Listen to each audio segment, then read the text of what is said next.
Good morning दोस्तों। आज शुरू करते हैं हम wake up lesson first spring book का। ठीक है, यह एक पोयम है। ठीक, इसको पहले पढ़ते हैं और फिर इसका हम मीनिंग भी बताएंगे, वर्ड टू वर्ड पढ़ेंगे, वर्ड टू वर्ड मीनिंग भी बताते चलेंगे। ठीक, इसमें लिखा है देखो, wake up wake up wake up wake up, दो बार लिखा है। वेक अप मीन्स जाग जाने से है, उठ जाने से है। ठीक है, जाग जाओ, जाग जाओ।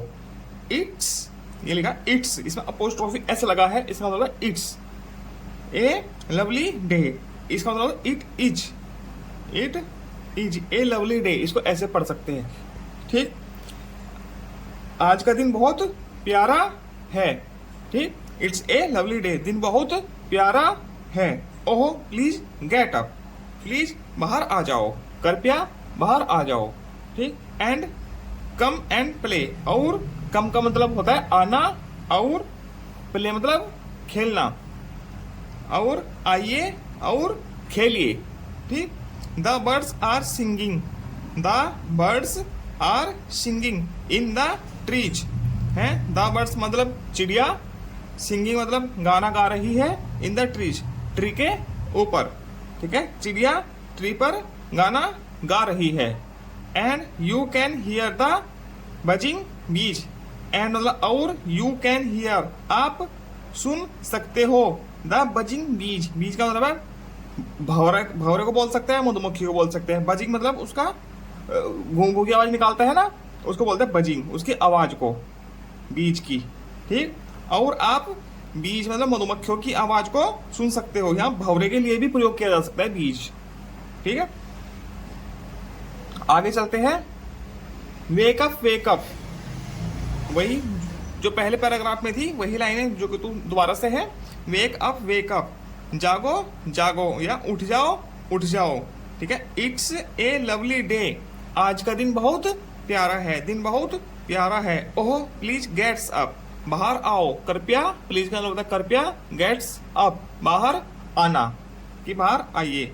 एंड कम एंड प्ले, और आओ और खेलो, आइए और खेलिए। It's much too late to lie in bed, ठीक है, आप बेड पर बहुत देरी से सो रहे हो, या बहुत देरी तक सो रहे हो। ठीक है, सो हरी अप मतलब कि इसलिए जल्दी करो। You sleepy head, sleepy head जो बहुत ज्यादा सोता है ना, थका थका सा होता है, उसके लिए यूज होता है स्लीपी हेड। आप बहुत ज्यादा सोते हो, जल्दी कीजिए, आप बहुत ज्यादा सोते हो। आगे वॉश एंड ड्रेस, वॉश का मतलब होता है धोने से, धोना या नहाना, इन सभी चीजों के लिए वॉश का यूज हुआ है यहाँ पर। एंड ड्रेस, ड्रेस का मतलब कपड़े पहनना है। ठीक है, या नहाना भी कह सकते हो, वॉश का प्रयोग नहाने के लिए भी प्रयोग हो सकता है यहाँ पे। ठीक है, नहाइए और कपड़े पहनिए। ठीक है, उन चीज के लिए यहाँ पे यूज हुआ है। पोयम है, इसमें कोई इजारा वाज वर्ग की कोई वो नहीं होता, तो यहाँ पे वास का प्रयोग किसी भी चीज के लिए यूज हो सकता है। एंड कम ऑन आउट, और बाहर आइए, कम मतलब बाहर आना, आउट मीन्स बाहर। ठीक, everyone is up and about है, एवरीवन मतलब हर कोई या प्रत्येक, इज अप एंड अबाउट बाहर आ गया है। ठीक है, उठ गया है और बाहर आ गया है। सभी, एवरी मतलब प्रत्येक या सभी लोग, लोग मतलब जानवर से है, यहाँ पर उठे हैं और बाहर आ गए हैं, इसका मतलब ये है अप एंड आउट। ठीक है, उठना और बाहर आना। ठीक, the cow guy, the horse घोड़े, एंड द डक्स, डक्स मतलब बत्तख, एंड द सीप, सीप मतलब भेड़। ठीक है, या भेड़ का बच्चा। ठीक है, एंड द सीप, गाय घोड़े बत्तख बत्तखे, एक से ज्यादा है ना, ऐसा लगा है, और भेड़ सब बाहर आ गए हैं। द टिनिस्ट चिकन, टिनिस्ट मतलब कि छोटे से छोटा, स्मॉलेस्ट बच्चा, चिकन मतलब कि मुर्गी का बच्चा है, वो भी बाहर आ चुका है। Cheap cheap cheap, cheap cheap मतलब कि ऐसे आवाज करता है ना, चिप चिप चिप की, बच्चा छोटा सा। ठीक है, ऐसी आवाज करता हुआ, चिप चिप चिप करता हुआ बाहर आ गया है। वेकअप, उठ जाइए या जाग जाइए। ठीक है, यह कविता पूरी हुई। इसके बाद आगे इसकी प्रश्नोत्तरी पर चलते हैं। ये न्यू वर्ड्स है। वेकअप, वेकअप मतलब क्या होता है, जागना या किसी को जगाना। ठीक है, आप इसको अपनी इनको ये याद भी करना है और अपनी वर्कबुक में इनको नोट भी करना है, नोटबुक में, सॉरी। ठीक है। लवली, लवली का मतलब सुंदर या आकर्षण या बहुत अच्छा। गेट अप मतलब खड़ा हो जाना। ठीक है। बजिंग, बजिंग क्या होता है? भिनभिनाना या गुनगुनाना। ठीक। स्लीपी मतलब कि थका हुआ या सोने का इच्छुक, या जो बहुत ज्यादा सोता है ना उसको स्लीपी हेड बोलते हैं। ठीक है। टिनिस्ट है, टाइनीस्ट लिखा है इसमें, इसको टिनिस्ट भी बोल सकते हो आप। ठीक है। इसका मतलब सबसे छोटा या स्मॉलेस्ट। ठीक। दोस्तों चलिए शुरू करते हैं इसकी प्रश्नोत्तरी, question answering. Answer the following questions. ठीक है। Who are already awake, already पहले से ही कौन जाग चुका था, जाग चुका है, कौन कौन जाग चुके हैं। चलिए लिखते हैं इनका आंसर। ए का लिखेंगे बर्ड्स, ठीक है, बीज और गायें, काऊ, हॉर्सेस, HORSES, बत्तख और भेड़, and chicken are already awake। ठीक है। पक्षी, मधुमक्खी, गाय, घोड़े, बत्तख, भेड़ और मुर्गी के बच्चे पहले से ही जाग चुके थे, जाग चुके हैं। ठीक है। अब बी का उत्तर क्या लिखेंगे? Where are the birds singing, पक्षी कहाँ गाना गा रहे थे, कहाँ गाना गा रहे थे? पेड़ के ऊपर। लिखो the birds singing in the trees. ठीक।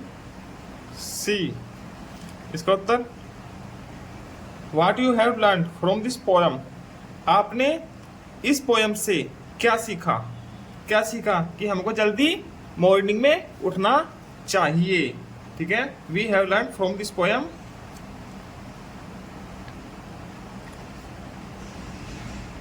we have learned from this poem to wake up early, जल्दी उठना इन द मॉर्निंग, सुबह। ठीक है। इन तीनों प्रश्नों के उत्तर ये हो जाएंगे। ठीक है। 3 प्रश्न थे और तीनों के आंसर ये हो गए। ठीक है। ABC 3 है, तीनों का आंसर हो गए। इसके बाद चलते हैं अगला प्रश्न।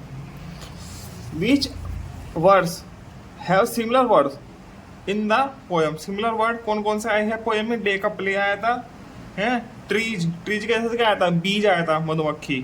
ठीक। बीज, बैड, हेड आया है,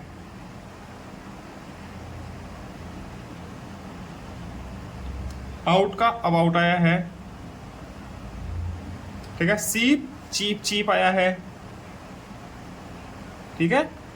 ये आया है सिमिलर वर्ड। ठीक है। या रिमिंग वर्ड भी बोल सकते हैं इनको। ठीक है। ये एक्टिविटी दी गई है नीचे। Talk about different sounds of the birds and animals with the teachers and learn it. ठीक है। आपको ये सभी ये बर्ड्स का नाम है और इनकी साउंड है। ठीक है। ये काऊ है, गाय कैसे करती है? बो वो ऐसे करती है ना। बीज, मधुमक्खियाँ कैसे करती है? पच पच पच पच की आवाज निकालती है, घुनघुनाहट से की। ठीक है। वो है ये। कैट कैसे बोलते हैं? म्याऊं म्याऊं। डॉग बार्क बार्क भौंकता, भो भो करता है ना, भौंकता है। लायन दहाड़ता है। ठीक है। Row or means दहाड़ना। कुक क्या करता है? क्रो क्रो करता है, मुर्गा, काऊ काऊ। ठीक। और क्रो, कौवा क्या करता है? क्रो क्रो, काऊ काऊ करता है, क्रो। ठीक है। कुक क्रो की आवाज निकालता है और क्रो काऊ काऊ करता है। ठीक है। ये साउंड्स है, इनकी एक्टिविटी करनी है। छोटे बच्चे, आप टीचर लोग ये बोलेंगे और छोटे बच्चे क्या बोलेंगे? ये आवाज निकालेंगे उन पशुओं की। ठीक है। इसी के साथ पार्ट 1 पूरा होता है। लेसन 1 हैज बीन कंप्लीटेड है। अब लेसन 2 के साथ मिलते हैं अगली वीडियो में।